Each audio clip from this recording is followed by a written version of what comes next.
Hello and welcome to Useful Idiots Monday Morning, where we watch the Sunday morning shows so that you don't have to. I'm Katie Halper. I'm Aaron Maté. Thank you so much for being with us. Great to start the week with you and some of the scummiest people on corporate TV. Our website is usefulidiotspodcast.com. Go there to support the show and get bonus content and keep this show going so that we can bring you many more Monday mornings to come. Yeah, you got to keep hope alive by keeping the show alive. And we are so grateful to our supporters. And as Aaron just said, why not give yourself the gift of a Useful Idiots membership and give yourself the gift of extended interviews and Thursday Throwdown? Because if you like watching us react to clips and you're just like, I need it more than once a week, we got you covered with Thursday Throwdown. All righty. Well, I want to start off by highlighting something. We've been doing this for the past couple of weeks. We point out what should be in the news because if we don't do that, then you'd have no idea about some very important things that are happening. If you just watch the corporate media, you'd have no idea about these things like what's happening in Gaza. A flotilla was drone attacked. That's newsworthy in international waters. A flotilla trying to get supplies into Gaza. You don't hear about that at all. And Adam Johnson, who does really great media analysis and critique and has a great podcast with Nima Shirazi called Citations Needed, he tweeted this thing out that I think is a useful thing to look at. Let's take a look.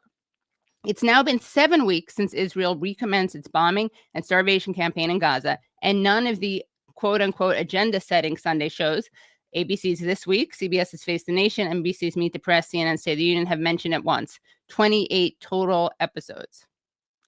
I mean, it's just stunning. 28 episodes, and nobody thinks it's worth mentioning this. It's the normalized genocide, and we ran out of words a long time ago, but that says it all right there. Just they don't even bother to mention it. If Israelis had suffered a fraction, a decimal point, where the fraction of the atrocities that Palestinians suffer every single day, it would be front page news. It would be top story on all these shows that have breaking news alerts and correspondents on the ground and dramatic scenes. But when Palestinians endure starvation, daily massacres, all the people still buried under the rubble of U.S. bombed, of homes bombed with U.S. made weapons, it's all completely normal that it's not even worth acknowledging. Yeah, it's really awful. And I guess this is kind of a perfect segue into our first clip because Meet the Press, instead of covering Gaza at all, decided to do a over 1 hour interview with Donald Trump. And they showed, much of it on their main show. But basically, their main show was a Donald Trump interview and a very short panel. So let's take a look at our first clip from Donald Trump's interview with Kristen Welker. And here he is asked a pretty basic question. Let's see how he responds. Secretary of State says everyone who's here, citizens and non-citizens, deserve due. Here, hold on a second. Your Secretary of State says everyone who's here, citizens and non-citizens, deserve due process. Do you agree, Mr. President? I don't know. I'm not a lawyer. I don't know. Well, the Fifth Amendment says I don't know. It seems it might say that, but if you're talking about that, then we'd have to have 1 million or 2 million or 3 million trials. We have thousands of people that are some murderers and some drug dealers and some of the worst people on earth, some of the worst, most dangerous people on earth. And I was elected to get them the hell out of here, and the courts are holding me from doing it.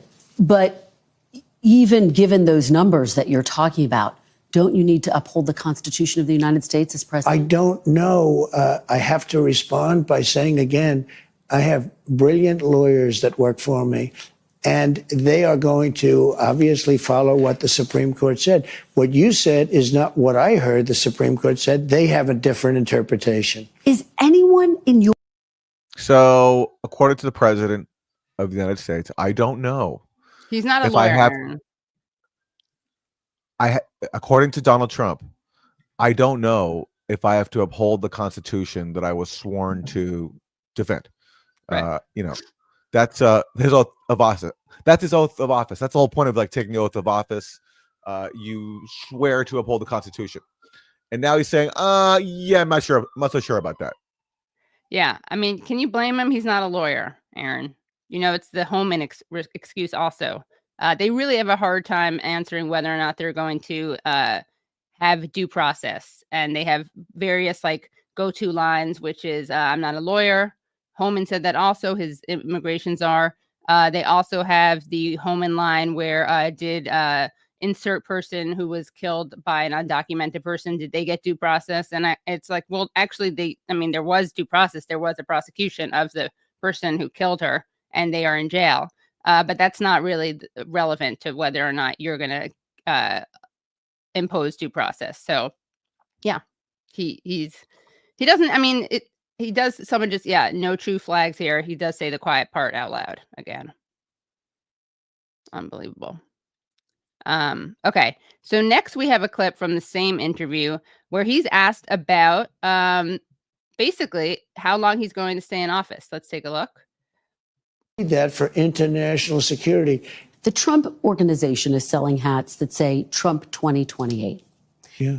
Are you seriously considering a third term, Mr. President, even though it's prohibited by the Constitution? Or is this about staying politically viable? I will say this. So many people want me to do it. I have never had requests so strong as that. But it's something that, to the best of my knowledge, you're not allowed to do. I don't know if that's constitutional that they're not allowing you to do it or anything else, but there are many people selling the... Again, guys, he's not a lawyer, so he doesn't know. 2028 hat. But this is not something I'm looking to do. I'm looking to have 4 great years and turn it over to somebody, ideally a great Republican to carry it forward. But I think we're going to have 4 years, and I think 4 years is plenty of time to do something really spectacular. The Constitution does prohibit it. Some of your allies are pretty serious about this, though, Mr. President. I've spoken to them. They say they are coming up with potential ways. Well, obviously, the biggest one would be a constitutional amendment. That's because they like the job I'm doing, and it's a compliment. Has anyone in an official capacity presented you with, sir, here are some ideas by which you could actually get a constitutional amendment? Well, in a capacity of being a big supporter, many people have said different things, but I'm not looking at that. You have built a political movement that has transformed the Republican Party. It's transformed the country, quite frankly. Political movement in history, MAGA. Make America great again. When you look... I like the way he's reminding us what it stands for. Okay. To the future, Mr. President, do you think the MAGA movement can survive without you as its leader? Yes, I do. It sounds like she really doesn't want him to go. She's asked him multiple questions like, so are there ways you've explored running for president? And hey, listen, what about MAGA? It's a great movement. And can they really survive without you if your excellency no longer is at the helm? So maybe Kirsten Walker is all in for MAGA.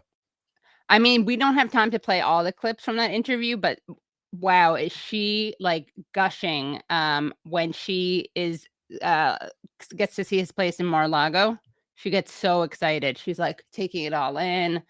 He's telling her about his plans to have a ballroom in the White House.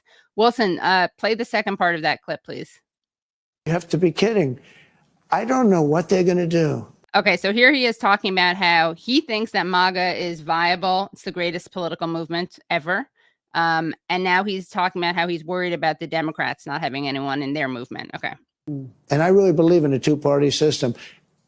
Because it's good to be challenged. It's really good to have a two-party. It's good. Being challenged is okay. It keeps you sharp. I don't know what they're going to do. They have nobody. Bernie's 87 years old or something. And Biden is the worst thing that ever happened to old people because he was grossly incompetent. And I think maybe for artificial reasons. He had operations and things. So maybe that's an artificial. But I know people that are unbelievably sharp, and they're older than 87. But I watch Bernie Sanders. He's a nut job, but he's still sharp. He's sharp as he's the same guy he was. He hasn't gone down. But Biden is he's the worst thing to happen to old people. I like that. I like that Trump is, really concerned with representation, identity politics. And he thinks that, Biden did not represent the elderly well. I do have to agree with him there. And I also appreciate how honest he is about Bernie Sanders. Like, he calls him a nut job. He thinks he's a nut job, but he's as sharp as he ever was.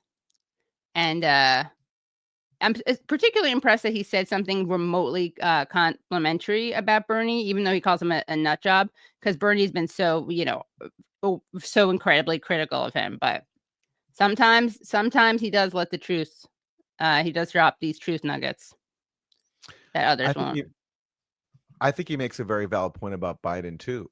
Yes. Biden did do a lot of damage to, people's perceptions of the elderly, and that's the fault not only of Biden but the people around him who covered up for his cognitive decline, including the corporate media, which now wants to, say, "Oh yeah, maybe we didn't do such a good job of covering Biden," when really they were actively involved in the cover up. I mean, like, remember when in that horrible debate with Biden and Trump, where Biden bragged about how we finally beat Medicare? The Biden team, like the same people around Biden who were covering up for his decline, they put out a statement saying, "Oh yeah, by the way, Biden has a cold, so he's not feeling very well. He has a cold." And then this was treated as like breaking news, everyone, like as we're watching Biden melt down in real time. Biden has a cold, and we're supposed to all okay, let's just ignore what we're seeing on screen in front of us. Biden unable to speak coherently because he has a cold, and everybody took part in that. And so it wasn't just Biden who did all of us and the elderly especially a disservice. It was the people around him. Right. Yeah, and Trump is also right when he says that the Democrats really don't have anyone. So there again, he's saying something truthful. I will say though, he's not quite as popular as he claims he is. And a recent poll in The Economist found that only 41% of Americans approve of him, 53% disapprove. So we'll see. Not sure it's the most powerful political movement ever. All right. Well, if we have time later in the show, we'll hear more of this Trump interview. I want to play one more clip, though. This is Trump talking about, something that he didn't really say much about on the campaign trail, but as soon as he got into office, this became a major fixation of his, which is taking over Greenland and possibly Canada as well. They need us. We don't need them. You and I talked, and I asked you if you would rule out military force to take Greenland, and you said no, you don't rule out anything. Would you rule out military force to take Canada? Well, I think we're not going to ever get to that point. It could happen. Something could happen with Greenland. I'll be honest. We need that for national and international security. But not with I think Canada? It's highly unlikely. I don't see it with Canada. I just don't see it. I have to be honest with you. Okay, but you... Aaron, how are you feeling as a Canadian? Well, he's compromising. He's saying, okay, listen, we're not going to take Canada by military force. I don't see it, at least. Ha ha ha. But Greenland, yes, sorry, we're going to have to take Greenland by military force. We need that for national security, but we'll compromise. And for now, we're not going to take Canada by military force. So he doesn't think that's that pragmatic. That's that pragmatic side of Donald Trump that moderates are looking for. He's willing to compromise here. Greenland invasion, yes. Canada invasion, not for now. He does say how much he'll cherish the people of Greenland. Well, stay tuned for the invasion of Greenland under Donald J. Trump. And maybe he'll give a speech like George W. Bush did saying mission accomplished. Oh, yeah. From beautiful Greenland. With a codpiece like George W. Bush. That wonderful codpiece. It'll be a codpiece that says, make America great again. Okay, well, let's turn now to, one big story from the week, which was that Mike Waltz, the national security advisor, was let go by Trump and then moved over to the UN, where he will be Trump's ambassador to the UN. And the Trump administration tried to portray this as like an upgrade, that actually that Mike Waltz has been promoted. But really, if you go from national security advisor to the UN, where basically you're just reading speeches other people wrote and you're casting ceremonial votes, that is definitely a demotion for Mike Waltz. And here is especially just want to add one thing, which especially when the UN is so vilified by people like Trump. It's really hard to spin that as a promotion. And so here is Democratic Senator Mark Warner about Mike Waltz's upcoming confirmation hearing. Rubio's new job comes after President Trump ousted Mike Waltz from the National Security Advisor position. Now the Senate is going to need to vote on whether he can serve as the U.S. ambassador to the United Nations.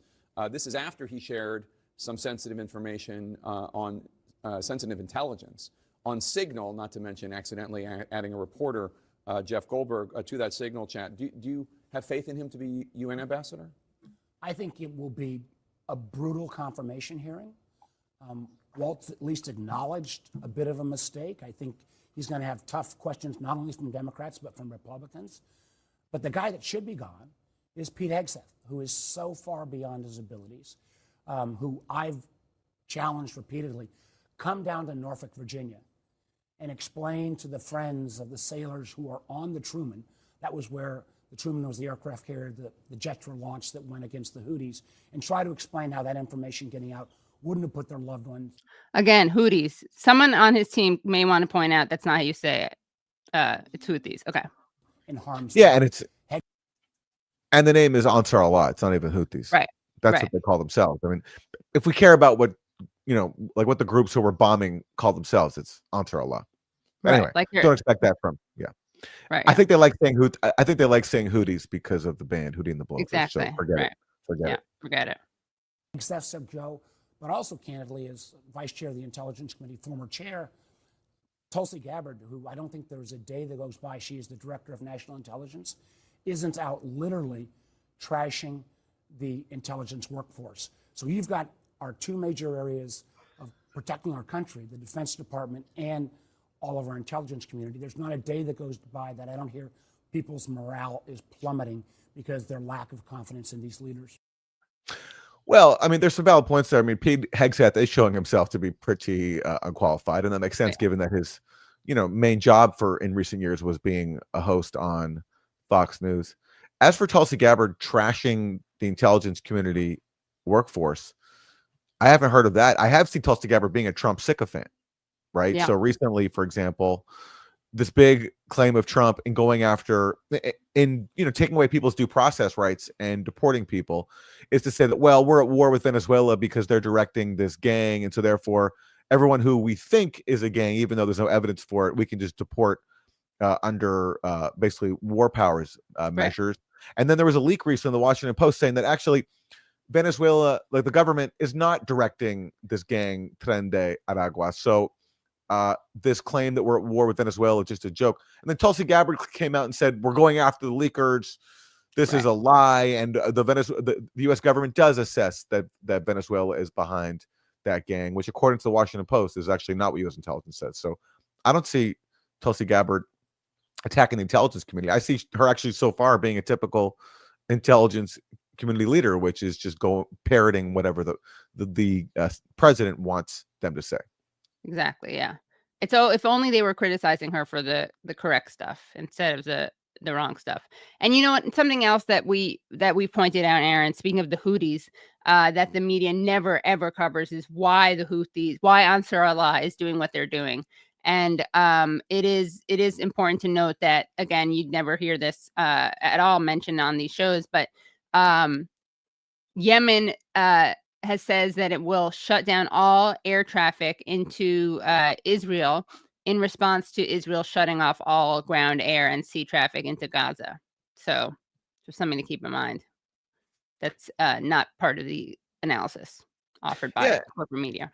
And funnily enough, they're not really mentioning why Mike Waltz may have been let go. Exactly. There was an article in the Washington Post that said actually Mike Waltz was so close to Israel that even Trump, who's very close to Israel, obviously, he does its bidding. His biggest donors are, huge pro-Israel figures, including Mary Matelson, that Mike Waltz was let go because he was basically undermining Trump by being so close to Netanyahu. This is, let's look at this article in the Washington Post, which Ali Abunimah of Electronic Intifada spotlighted. Waltz angered Trump over conversations with Israel.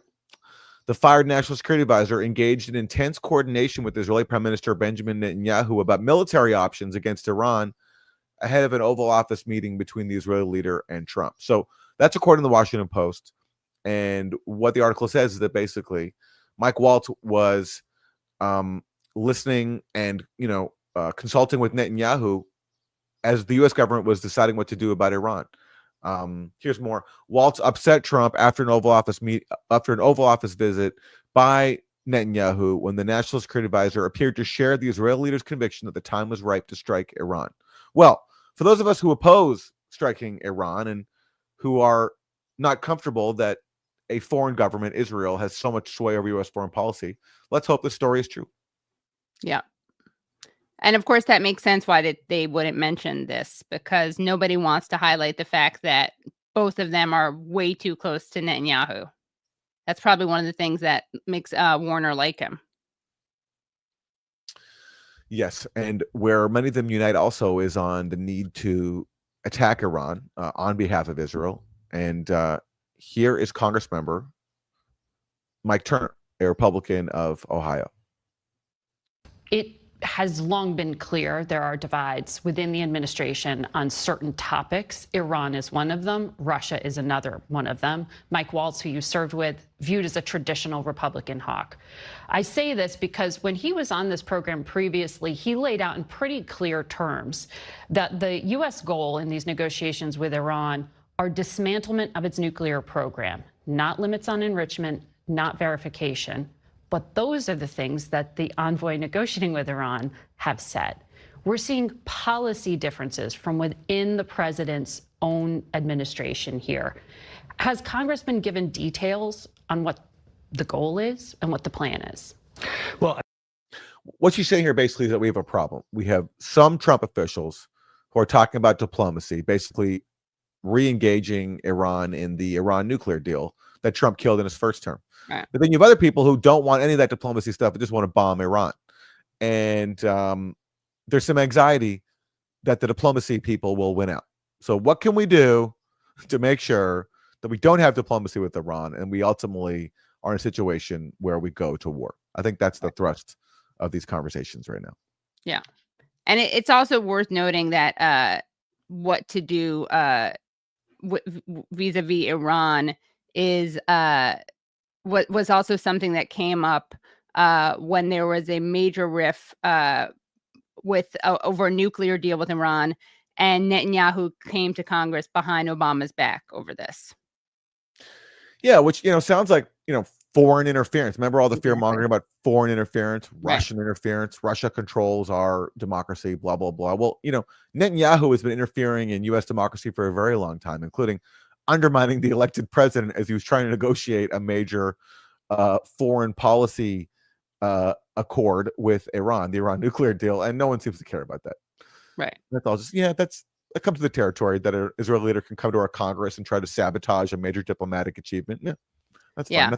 Nothing to see here. Yeah, and it's Well, here's Mike Turner basically trying to continue Netanyahu's legacy. I mean, the goal is simply stated that we do not have a nuclear Iran. And certainly the president is leaning strongly in that. From his first term, with the maximum pressure campaign, the president was clear that, both in non-nuclear Iran and also making certain that we have that the nefarious activities of Iran working through their proxies, the terrorist groups and organizations, that be stopped. So the president is very strong on an anti-Iran.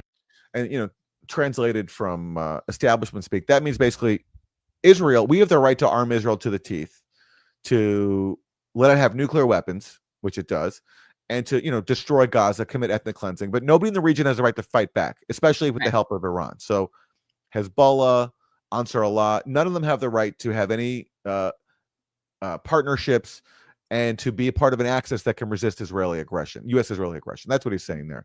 And that will be a hard selling point in these negotiations. I don't think Trump will succeed in getting Iran to abandon its partnerships. Just as if Iran asked that we cut off military support to Israel, I don't think Trump would be considering that. So I don't see Iran doing the same thing. Even though, and again, it's not comparable because the support that U.S. gives to Israel is so much larger than what Iran gives to its allies. Right. Yep. Okay. Well, Mike Turner and Margaret Brennan have more pressing issues to discuss, including, remember when Trump recently bragged about how he's going to put forward a $1 trillion Pentagon budget? Oh, yeah. He was so proud of that. Well, we have horrible news, everybody, especially if you're in the military industrial complex. Trump's new Pentagon budget isn't quite $1 trillion. It's still massive, but it's not $1 trillion. So here is Margaret Brennan voicing concern about Trump not having the massive $1 trillion Pentagon budget that he promised. Noted. The White House budget was released Friday. It is not the $1 trillion promise the president campaigned on. Susan Collins on appropriations, Roger Wicker in the Senate Armed Services Committee says this is not adequate. And in fact, he said the intention is to shred to the bone our military capabilities and support to service members.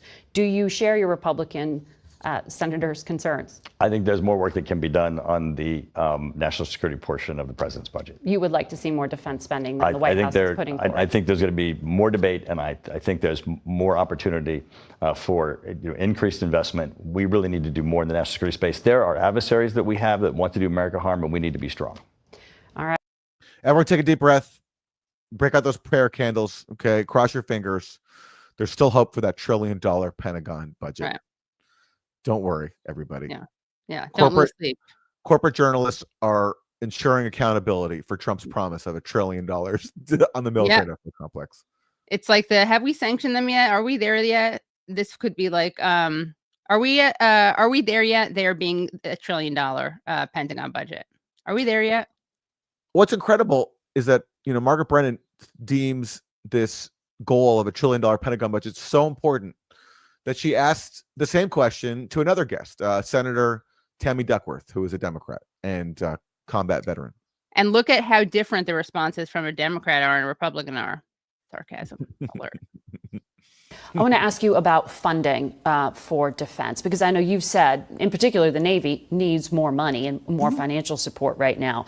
The Republican chair of appropriations and the Republican chair of armed services both saw the White House's budget when it was released on Friday and said it freezes military spending at Biden-era levels, which they argue amounts to a reduction. Can you work together with your Republican allies to increase defense spending? Well, and can I volunteer? Can I offer my services? Yes, I have a job as a journalist, but I also love I'd love to moonlight as a arms industry lobbyist and help arm twist some of your maybe reluctant colleagues who don't want to authorize $1 trillion for the Pentagon. Right.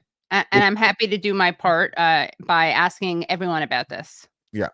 Yes. One of the places where there has been bipartisanship has been the Armed Services Committee. That has been something that I've been very proud to be a part of. Now, whether or not my Republican colleagues continue to be co-conspirators and collaborators with this administration in basically gutting the United States government is up to them. Right now, their plans are going to require laying off at least 100,000 civilian workers at the Pentagon. It's going to, in the words of Chairman Wicker, basically, I'm going to paraphrase him, cut defense capabilities to the bone. I think how he's put it. We need to make sure the Navy needs more ships. We need more. The merchant mariners need more boats, more ships. We need to make major investments in our sixth-generation fighter fleet. We need to make major investments in training pilots. We're short pilots, and yet the cuts that they're proposing in order to fund a vanity project like the Golden Dome does not help make America more secure on a global scale, and it certainly doesn't keep us, the leader of the free world. Okay, well, I mean, fair point on the Golden Dome, yes, but right. Why not apply that same critique of a frivolous military expenditure to everything else that you're talking about? Because that's what it all is. I mean, just look at the Pentagon budget versus the budgets of all of our so-called adversaries combined, and the U.S. budget still dwarfs all these countries all put together. And so, yet we're saying we're like cutting the military to the bone when still even like our current levels are still massively more than all these other countries combined. But that's the mentality in this country. Well, it's an interesting metaphor if we think of the Pentagon budget as bloated, right? Like a portly, full-figured Pentagon budget, and they consider it cutting to the bone. I don't think the bone is anywhere near. We don't get anywhere near a bone, given how chubby the Pentagon budget is. Bloated. Yeah, they can't pass a health test. They can't pass an audit. Right. But yet we want to somehow give it more money for all these tools of war that, again, for use against who? Like, who are we going to fight? And like on top of all the other massive, on top of all the massive weaponry like we already have, what will all these new expenditures accomplish? For what goal? Nobody can say.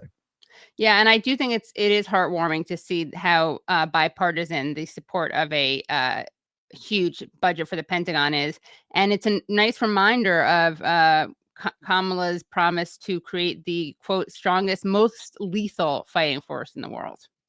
You know, by the way, also, wasn't the reason why we spent all that money on the Ukraine proxy war, like, you know, over $150 billion, probably a lot more, wasn't the main reason we were told, I mean, after we stopped talking about democracy and freedom, which was always a lie, but then like, okay, listen, this is a great investment because we're using other people, other bodies to weaken our top adversary.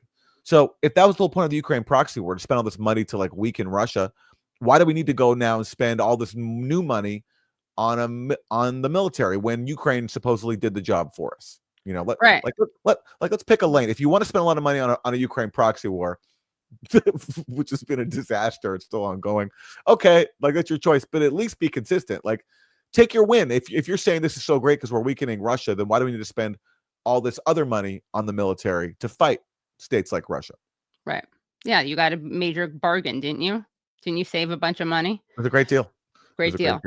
By the way, guys, almost as upsetting as this warmongering and the bipartisan clamoring for an increased Pentagon budget is the fact that if we're talking about numbers and crunching numbers, I'm not asking for 1 trillion thumbs up. I'm not asking for 1 trillion likes.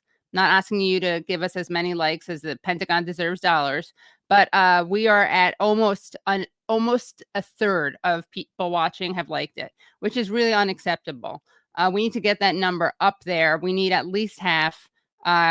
Please don't make me chide and chastise you guys. It hurts me more than it hurts you. We have 2,100 people watching. Let's get to 1,000 likes, and that still won't even be half. And I had to chastise you because you were so low. I know that 2/3 of you aren't hate watching. I know that to be true. Let's get up there, guys. I believe in you.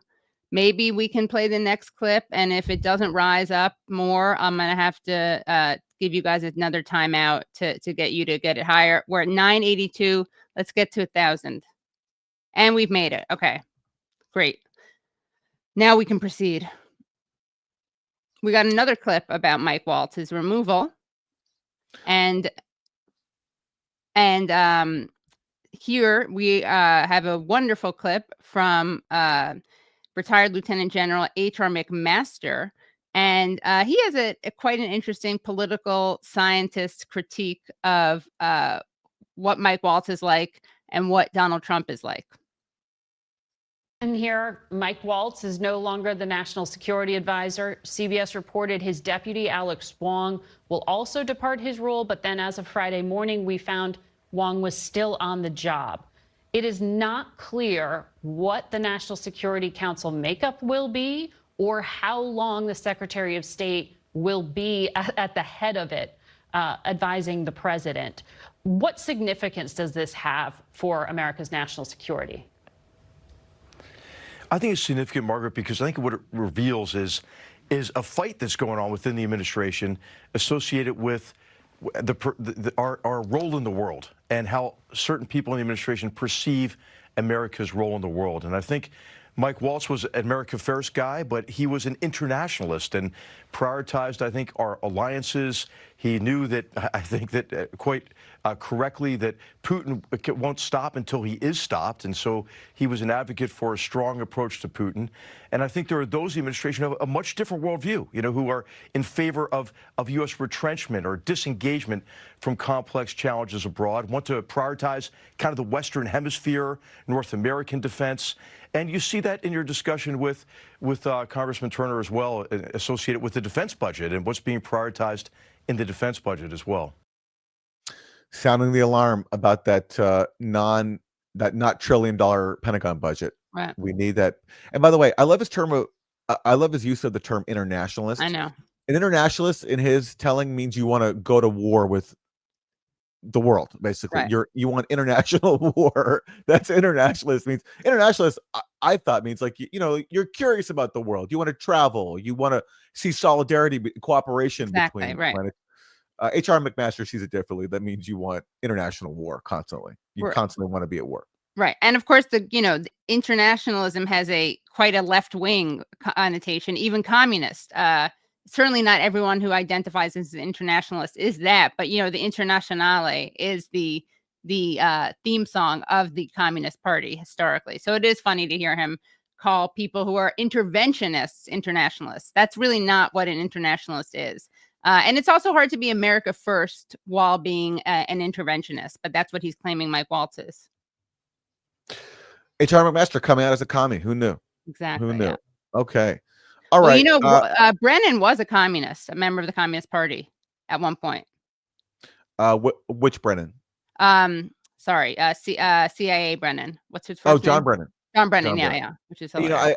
I think the story there is he said he voted communist in that election yeah. because Right. because he didn't like the choices or something, and of course the right wing then turned. John Brennan, we have a Right. commie CIA chief. I The know, communists it are was running. great. I don't think it was quite that exciting, unfortunately. Be great. Cool. It'd be great to have a commie CIA Yeah. chief. I think that'd Yeah, be that cool. would be I mean, great. a lot of people Yeah. would. Maybe he'd feel bad about like supporting death squads in Central America and all the other Exactly. horrible things that CIA chiefs usually do. Okay, more from H.R. McMaster. You referenced the different worldviews of some of the people advising the president right now, particularly regarding our allies. In Europe, we saw an interesting decision this week in Germany. Their domestic intelligence agency concluded an investigation into a far-right political party known as AfD. They declared it to be an extremist group because of anti-immigrant, anti-Muslim positions. Their leaders have trivialized the Holocaust. They've called for deporting non-white citizens because that violates the German Constitution. This would sound like a domestic issue. However, the vice president and the secretary of state have taken very public statements here, wading into this. Rubio calling it tyranny in disguise. Vice President Vance also weighing in here. Do you think that's advisable when that party's leaders have such a troubled history? Can you explain it? I'm all for this line of inquiry. It's totally fair to criticize the Trump team for their warm embrace of the AfD in Germany. But where was this critical lens over the past decade plus when the U.S., under multiple administrations, but especially under Joe Biden, has been supporting neo-Nazi militias in Ukraine?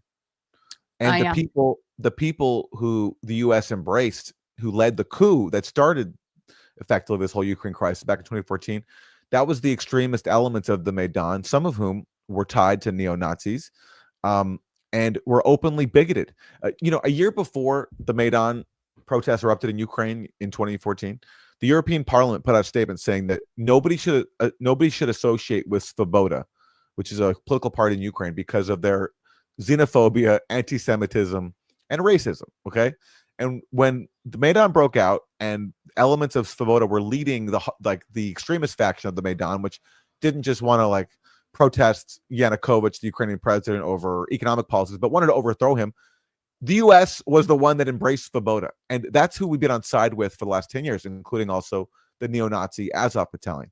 Where is CBS News, Margaret Brennan, all these people being criticizing that? They simply ignore it. They pretend that those neo-Nazi affiliations don't exist. So it's very hypocritical, to say the least. Yes, the Trump administration is offering warm words about an extremist party in Germany, which does have a strain of, all these things we oppose, xenophobia, white supremacy, all these things. But they've been simultaneously promoting groups like the Azov Battalion and whitewashing their neo-Nazi views and conduct. And it's just very hypocritical. Right. And another thing she fails to point out, of course, is that while people like Rubio and J.D. Vance are lamenting this crackdown on AfD, they are promoting crackdowns here at home when it comes to free speech and activism. Anyone who dares to write an op-ed that wants their university to literally pass some student bill vis-a-vis Israel-Palestine. Anyone who does anything that can be read as remotely pro-Palestine, attending a rally. So that's another opportunity she had and missed to call out the massive hypocrisy.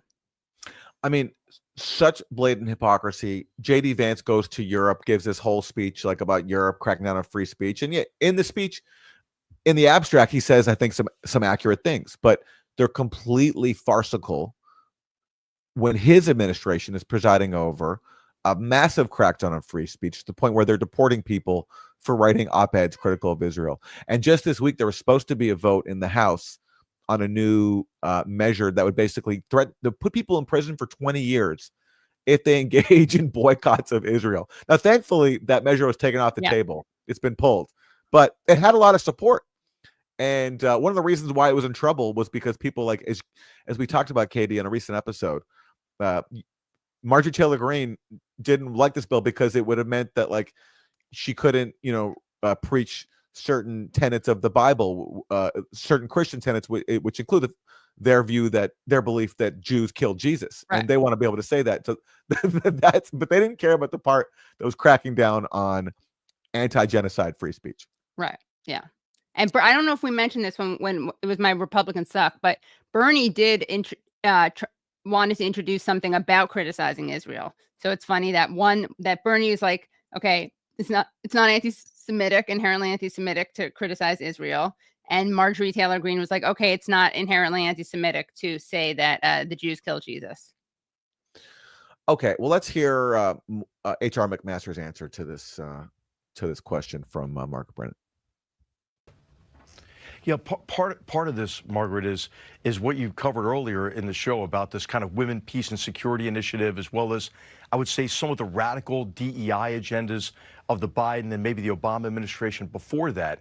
This is like an equal and opposite reaction, and it's international. And this is one of the reasons why there are some people in the United States who kind of regard Putin as the savior of Western civilization or Christianity and so forth, which is obviously kind of a perverse view of him as well. But I think what's related to this is this sort of this emphasis on, retrenchment, just take care of ourselves, disengage from the world. And I think that these are related. What's I think interesting about this, though, is that the Trump administration, I think, risks replicating the flaws of the Obama administration's policy. Because what you see is now some people in the Republican Party seeing the source of all ills in the world as like the neocons, and they trace that back in particular to the invasion of Iraq in 2003. So that blaming ourselves, other Americans, for the ills of the world and the associated impulse toward disengagement risks recreating, I think, some of the fundamental flaws in sort of the Obama administration approach to the world. In the 80s, there was something called Hands Across America, right? Where everybody across America joined hands. It was beautiful. And I think we need a new Hands Across America to protect the neocons who are under attack. They're being blamed for our problems. People have this misconception that the Iraq War was like a bad thing, according to H.R. McMaster. So someone think of the neocons right now, and how can we protect in this moment of peril? Right. Who will speak for the neocons? Who will speak out for the neocons?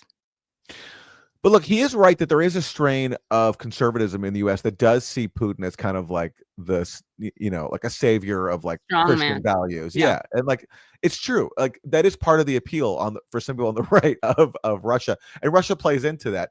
And funnily enough, like some liberals conversely think that like Ukraine is the bastion of liberal values. Right.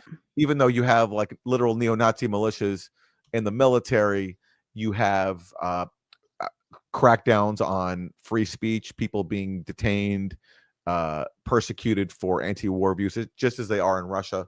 So kind of everybody sees something in these places that they want to see, but the reality is a lot more nuanced. Yeah.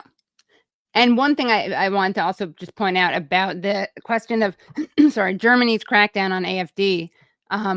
Why am I not surprised that JD Vance and Marco Rubio aren't talking about Germany's crackdown on Palestine protests? Yeah, of course not. Of course not. I mean, it's like they're doing a bit. Like Marco Rubio talks about how he's worried that Americans will get detained in foreign countries for expressing dissenting views. Well, he's presiding over the detention of foreign nationals in his country for expressing dissenting views on Israel. And there's so many people on the right who've made, names for themselves, calling out so-called cancel culture and censorship. And they had accurate point, I think, as they were applying their critique to Biden. But they've made themselves completely useless on this issue, completely, by being silent on the censorship going on under Trump. It's very hard to find somebody consistent. We found somebody consistent recently on the show when we interviewed Janine Younes, the Palestinian American civil liberties attorney, who actually represented some Republicans when they were facing crackdowns in the Biden era, and now is calling out Republicans for presiding over censorship on pro-Palestine speech. But otherwise, it's very hard to find consistency. Okay, let's turn to Ukraine. There was, look, it was not looking good for Trump and Zelensky after they had that fight in the Oval Office, but they seem to have kind of made up. They had that photo op sit down in the Vatican at the Pope's funeral. And last week, they signed a new economic partnership, that long-delayed minerals agreement. And here is the Ukrainian ambassador, Oksana Makarova, to discuss. Discussing the deal that the United States and Ukraine came to in regard to this economic partnership. I've read that the deal counts future U.S. military assistance in the form of ammunition, weapons systems, and training as a contribution to the investment fund, and that Ukraine will not reimburse Washington for past military aid. Is that how it's set up? Well, first of all, it's important that it's going to be, as we say, a 50-50 deal. So we together will set up that fund, we will run it together, and all the future contribution that or investments that U.S. will be providing us, including military deals, will be counted as contribution to that fund. And Ukraine will be also committing the proceeds from the new licenses and new developments into the fund. So essentially, it's a true partnership where we would be able to put resources together in order to invest into a wide range of projects, including infrastructure, including rare earths, including critical minerals, and both of our nations will benefit from it. When does that get up and running? We are working very actively on it. As you saw, the deal between the governments have been signed. It's going to be ratified by our parliament, hopefully soon. You have seen strong messages from President Zelensky, and it's his vision and vision of President Trump behind the deal that is moving it forward. Of course, there will be the creation of the fund, the setup of the fund. I used to work in private equity in my previous life. That takes a little bit of time, but we are moving very fast. So hopefully the teams will put everything together and we'll start working. But within this, there aren't security guarantees. Are there promises of future military aid from the United States? Because if this effort to get a peace deal together doesn't work, the fate of the war is still in question. Well, the situation with Russian aggression towards Ukraine is so complex. There are many. We're discussing the potential possible peace deals. We're discussing this economic partnership deal, which is already signed.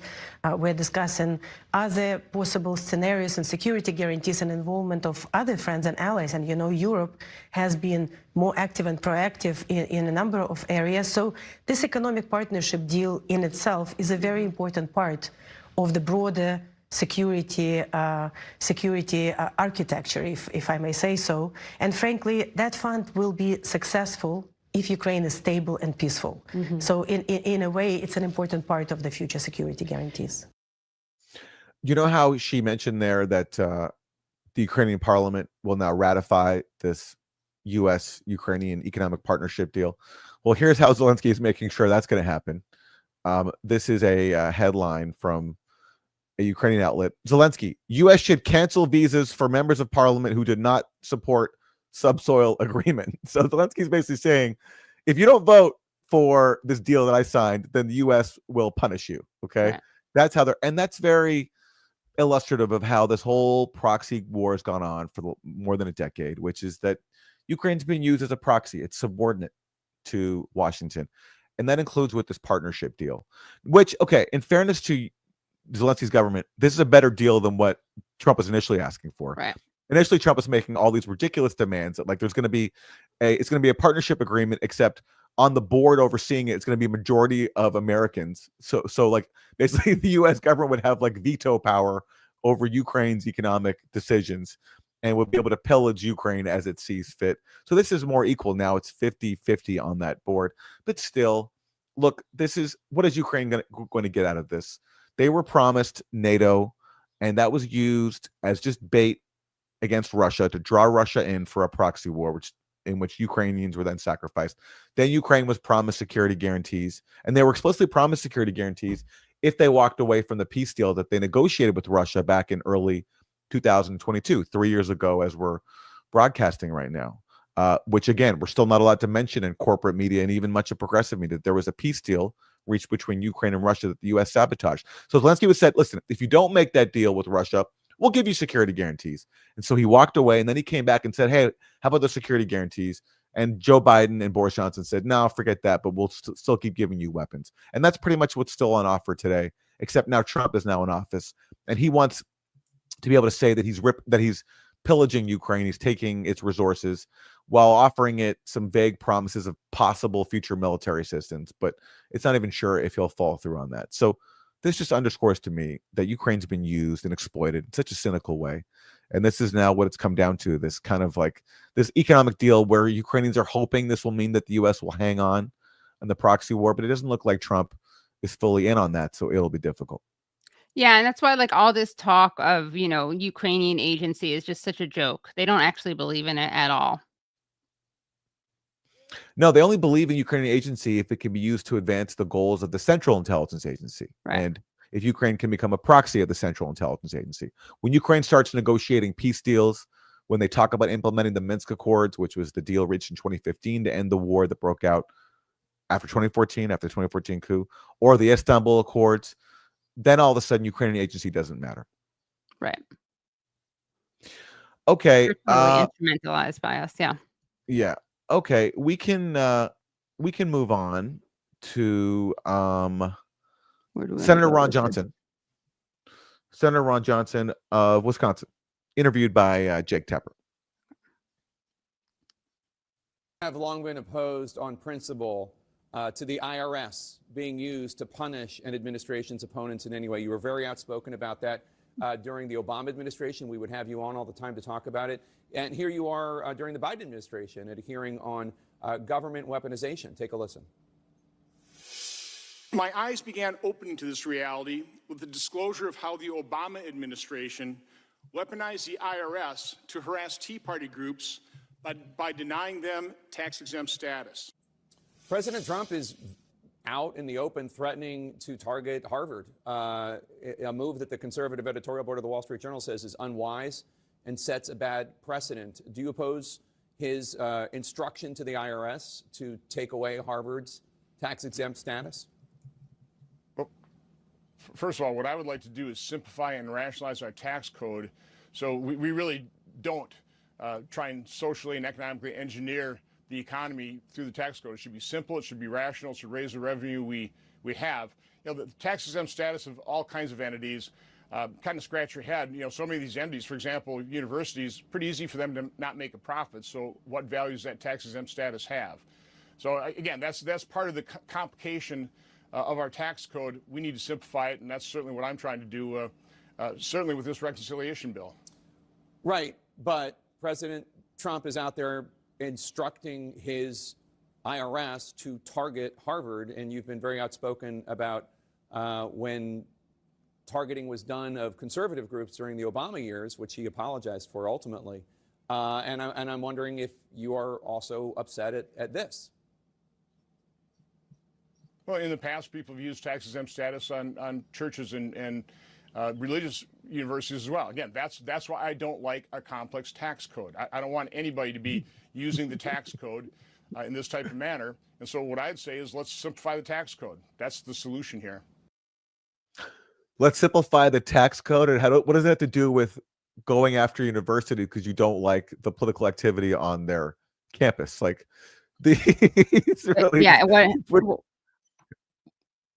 what it has to do with it is he doesn't want to answer the question because he's a hypocrite who has a total double standard.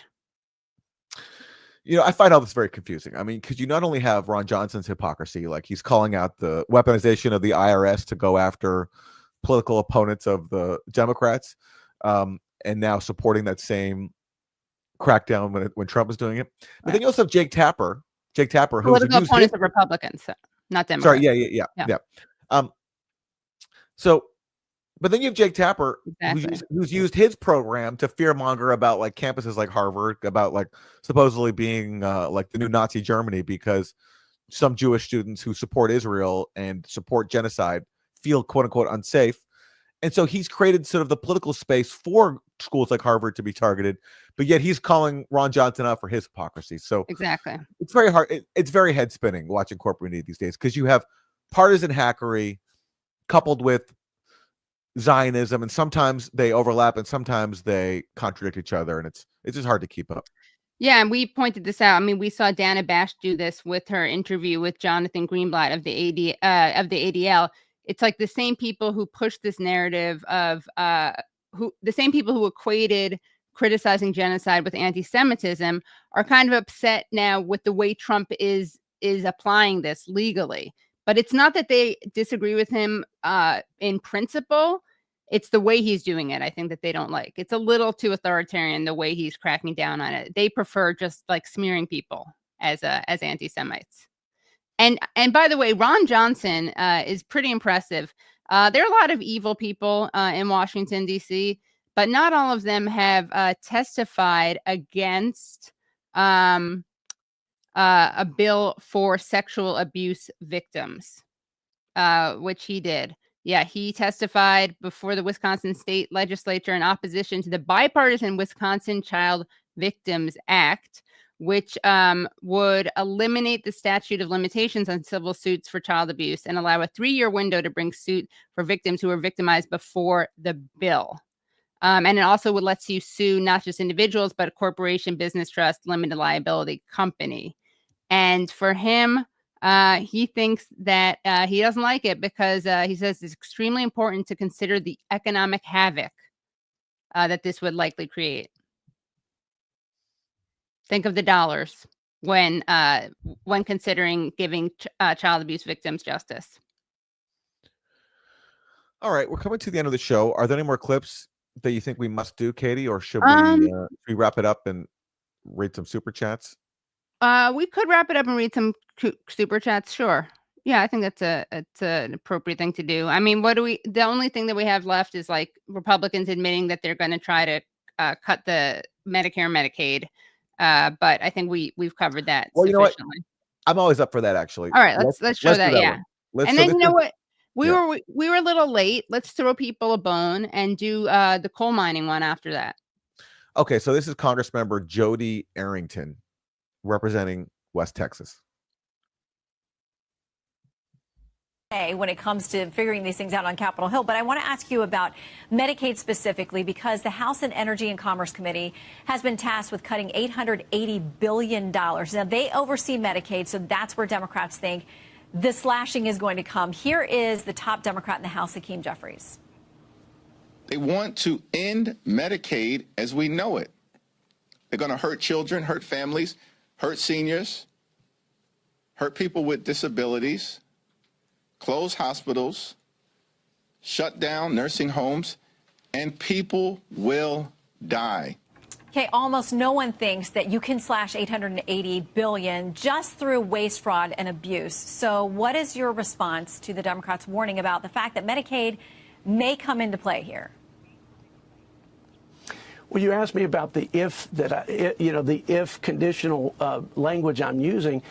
And the reason I'm doing that is because the question is, will Republicans surrender the opportunity to actually bend the curve on entitlement spending and enact entitlement reforms, because there is a tremendous amount of waste and fraud. In fact, the Government Accountability Office says upwards of $500 billion over the 10-year budget window just in Medicaid. You've got hundreds of billions siphoned out for other purposes than serving the Medicaid beneficiary. There is no work requirement for able-bodied adults like there is in every other means-tested welfare program. And in fact, Medicaid, because we give a higher federal match to able-bodied adult population, this is the Obamacare expansion population, we actually hurt access to the pregnant, blind, disabled, the most vulnerable, the poorest and sickest among our fellow Americans as a result of the structure of the program. We can save over $1.5 trillion without touching a dime of the benefit funding. So the question is, will we be susceptible to the fear-mongering and the false rhetoric that you just heard from the Democrat minority leader in the House? And this is the same tired play they run. And unfortunately, Republicans haven't collectively leaned in and just done the right thing. We will be rewarded because we're doing this for the sustainability of these programs for the most vulnerable, as well as being fiduciaries for tax dollars. And this moment will not happen in my political lifetime again. So he's really warning the Republicans that they're not going to have that many more chances to slash entitlements. So they really have to get it together and make this happen, because they're not going to have that many chances to do it. And their argument is basically, yeah, we're doing this on behalf of the people who need Medicaid, because all these other freeloaders are taking away their benefits and they're not getting what they need, when really they're just going to take away support and services for people who actually do need it and pretend that it's going towards the most needy. Right.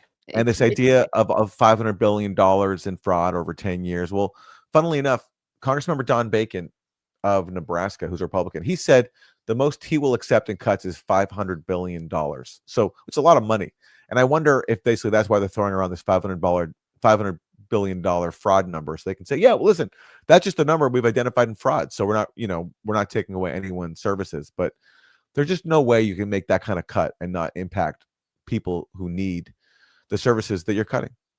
Yeah. And also, we pointed this out before, but it is worth remembering that it's not easy to get disability. I mean, they put a lot of hurdles up, which is one of the reasons that it's so important to have universal programs, but it's not easy to get disability. So you have a lot of people who are supposedly able-bodied and who use Medicaid, but they're actually not able-bodied. They do have disabilities. So not that these people care about that at all.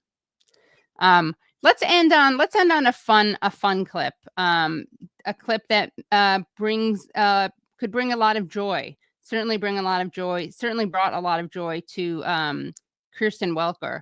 Let's take a look at this. Would be clip. Where is this one? Clip E, Wilson. And you can go to the first selection and then the third selection there.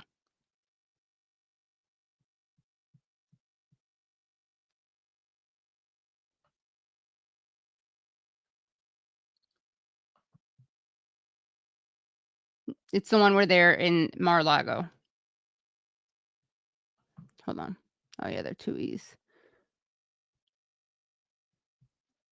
President, thank you for having us here at Mar-a-Lago. Well, thank you. What does Mar-a-Lago mean to you? It's a special place. It is a special. There's no place like it. You look, no matter where. It's just look at how giddy she is. Yeah. Nothing like it. And it's become really the heart of Florida in a way, but certainly the heart of Palm Beach, which is an important place.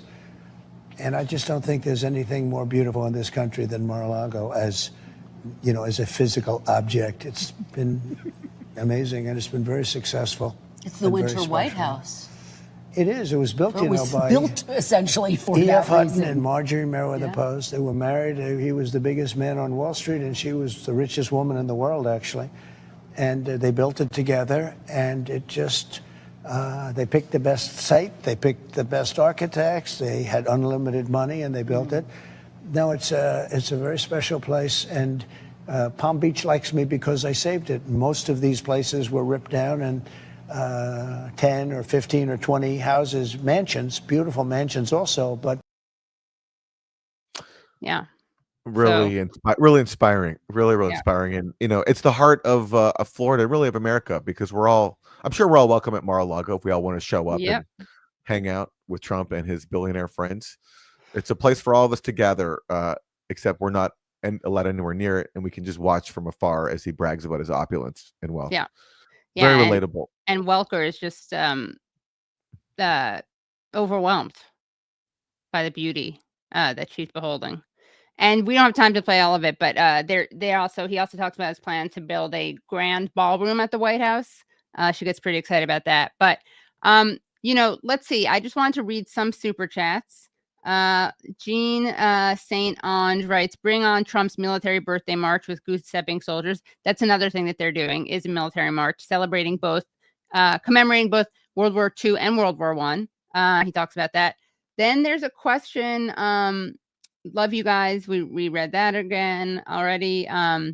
Let's see. Empire We Are. Trump says, "Make America Gilded again." McKinley was so good. So good.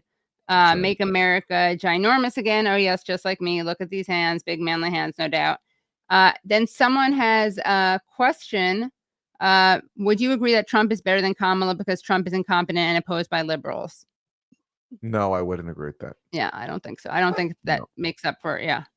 No, I would not, unfortunately. Yeah. I understand why people couldn't bring themselves to vote for Kamala. After she wouldn't distance herself from Genocide Joe, but you can't. I mean, what Republicans are doing, going after Medicaid, for example, that's something the Democrats I don't think would do. And it's as Chomsky would say, the smallest differences between the world's most powerful make a world of difference for the most vulnerable, and I think we're seeing that right now with Trump. Yeah, and he's incompetent, perhaps, but he's not as incompetent as one would hope for, because look at the way he has succeeded in deporting people. Breaking the law, not ignoring the court. So, I mean, I think you could say that like one of the silver linings is that he's opposed by liberals, but I think the damage he's doing outweighs that silver lining. Our proxy war. Imagine if just a tenth of the casualties in Ukraine were American. Even our state of the art propaganda infrastructure couldn't hide 100,000 plus body bags. Yeah. So, thanks guys so much for watching. Can I plug what I got on the Katie Halper Show on Tuesday night? Yeah. At youtube.com/the Katie Halper Show. So I'm going to be playing an interview with Oliver Stone about the JFK files, and also with the journalist Nick Bryant, who's the person who published Epstein's Black Book. So I talked to him about Epstein and the recent death of Virginia Giuffre. So that's at 7 p.m. Eastern Standard Time. I'll promote one thing. This event is tonight in New York City. Palestine, the moral issue of our time, with Halper and Aaron Maté, Chris Hedges. Tickets are sold out in person, which is great because we're raising money for the Middle East Children's Alliance, which is a charity that does relief work in Gaza and the West Bank. But tickets are still available for the live stream if you want to catch that. And that will be at the website, meccaxnyc.eventbrite.com, and we'll include a link to it as well in the show notes for this episode. Yeah. I'm sure it's going to be excellent. I saw Halper and Maté this weekend give a talk, and it was excellent. And it was mostly about trauma, and he talked about Gaza, which was, it's so nice to hear people talk about that in front of huge audiences. So thank you, Halper, for all you do for that cause and for connecting your own survival during the Holocaust to the people of Gaza. Yeah, that's right. Okay, that's our show. UsefulIdiotspodcast.com is our website. Please go there to support the show and get bonus content. Thanks so much for watching Monday morning. We'll see you next time. Bye, everyone.